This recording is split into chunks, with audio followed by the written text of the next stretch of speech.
Shalom. Kali ini kita belajar dari Obed Edom, dari Gad yang bukan dari suku Lewi. Bagaimana peristiwa waktu Daud dan para pemuka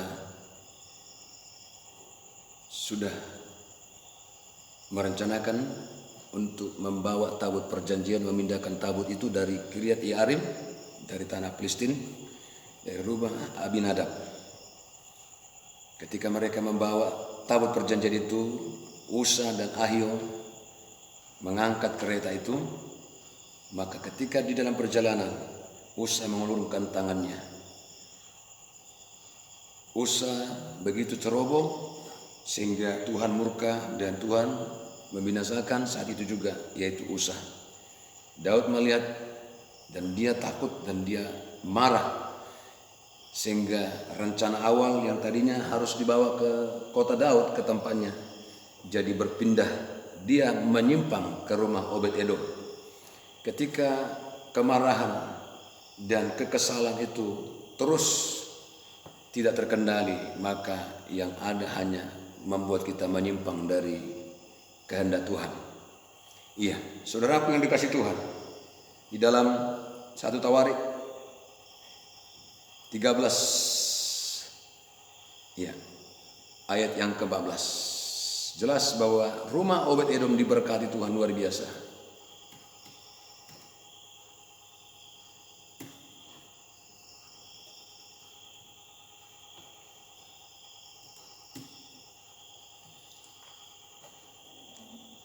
Satu Tawarik 13 ayat 13 dan 14. Sebab itu Daud tidak mau memindahkan tabut itu ke tempatnya, ke kota Daud, tetapi Daud menyimpang dan membawanya ke rumah Obed Edom, orang Gad itu. Jelas ya, dicatat dia orang Gad, bukan dari Lewi. Ya, yang seharusnya orang Lewi yang merawat, memelihara tabut perjanjian Allah ini. Tetapi ketika situasi kondisi seperti ini, saudaraku, maka siapa yang benar-benar siap menerima kehadiran tabut perjanjian? Yang siap adalah Obed Edom, seorang penjaga pintu gerbang. Kita melihat di dalam ayat yang ke-14, 3 bulan lamanya tabut Allah itu tinggal pada keluarga Obed Edom. 3 bulan, 30 hari kali 3, 90 hari kurang lebih, saudaraku. Ya, keluarga Obed Edom di rumahnya, dan Tuhan memberkati keluarga Obed Edom dan segala yang dipunyainya. Wow, luar biasa.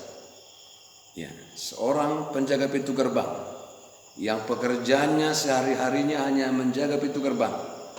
Ya, bukan dari suku Lewi, tetapi dari Gad. Ketika Daud menyimpang, maka Daud membawa ke rumahnya. Kesiapan Obed Edomlah yang menjadi kunci dia diberkati. Daud tidak siap, dia masih marah-marah, masih jengkel, masih emosi, masih takut ketika melihat kejadian kematian Usa yang dibinasakan Tuhan karena kecerobohannya, saudaraku. Yang lebih mengerikan adalah ketika Raja Saul menjadi raja, dia tak pernah mengindahkan tabut perjanjian Allah ini, saudaraku. Sehingga dia menjadi raja yang bodoh, raja yang bebal, raja yang gagal. Iya.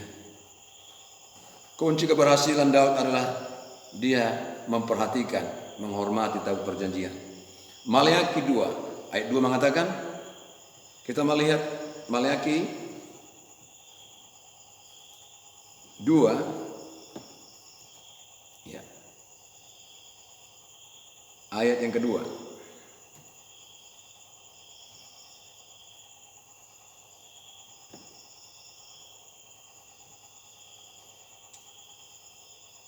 Jika kamu tak mendengarkan dan jika kamu tidak memberi perhatian untuk menghormati namaku, firman Tuhan semesta alam, maka aku akan mengirimkan kutuk ke antaramu dan akan membuat berkat-berkatmu menjadi kutuk, dan aku telah membuatnya menjadi kutuk sebab kamu ini tidak memperhatikan.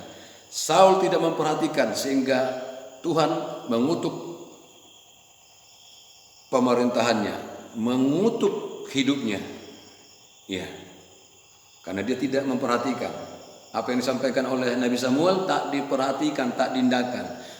Tidak pernah dia mengindahkan tabut perjanjian.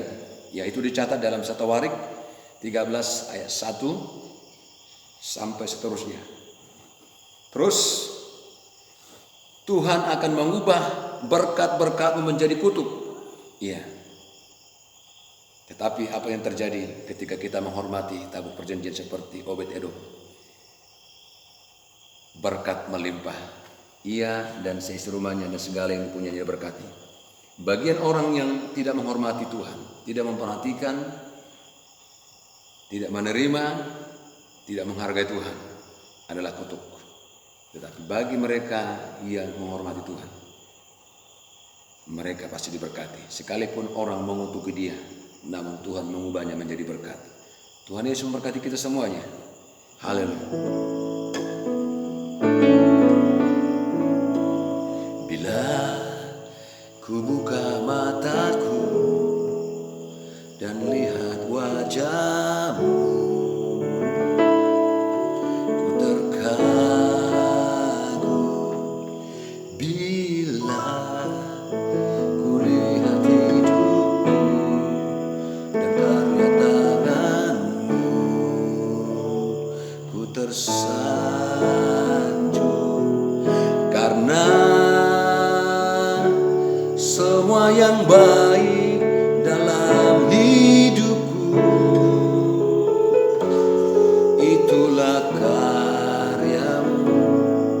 Kau beri kesempatan yang baru dan ku ingin mengenalmu Tuhan lebih dalam dari semua yang ku kenal. Tiada kasih yang melebihimu. Ku ada untuk menjadi penyembahmu.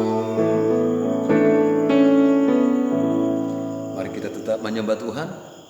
Kesukaran, kesulitan, kesusahan yang Tuhan izinkan terjadi, kiranya jangan menghentikan kita mendirikan, membangun mezbah bagi Tuhan.